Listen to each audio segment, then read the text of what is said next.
бахшида ба рӯзи модар дар кохи дӯстии шаҳри Турсунзода чорабинии фарҳангӣ баргузор шуд ки тамоми занони роҳбарикунанда, собиқадорони меҳнат ва фаъолон иштирок намуданд.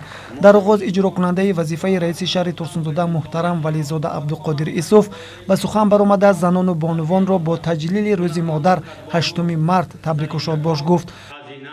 дар тоҷикистони азизамон низ ҷашни фархундаи рӯзи модар бо шукӯҳу шаомат, шодиву сурур дар оғози фасли зебои баҳор айёми эҳё ва шукуфоии таҷлил мегардад ки таҷассумгари идомаи ҳаёт ва фардои нек мебошад.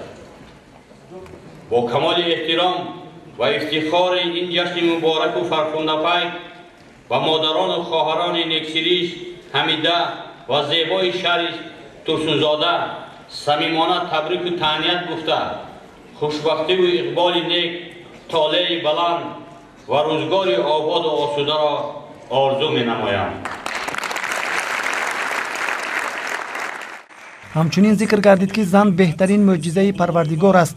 худованд ба зан зебоӣ, иффат, дилрабоӣ, шуҷоат, садоқату ҳунармандӣ, меҳру муҳаббат, наслофариро эҳдо кардааст. ном бурда изҳор дошт ки имрӯз соҳае нест ки дар он ҷо занону бонувон фаъолияти пурсамар надошта бошанд.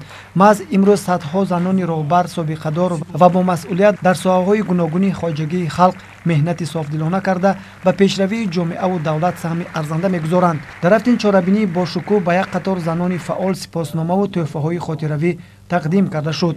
сипас аҳли ҳунармандони шӯъбаи фарҳанги мақомоти иҷроияи ҳокимияти давлатии шаҳри Турсунзода бо барномаҳои рангини хеш табъи ҳозиринро болида намуданд.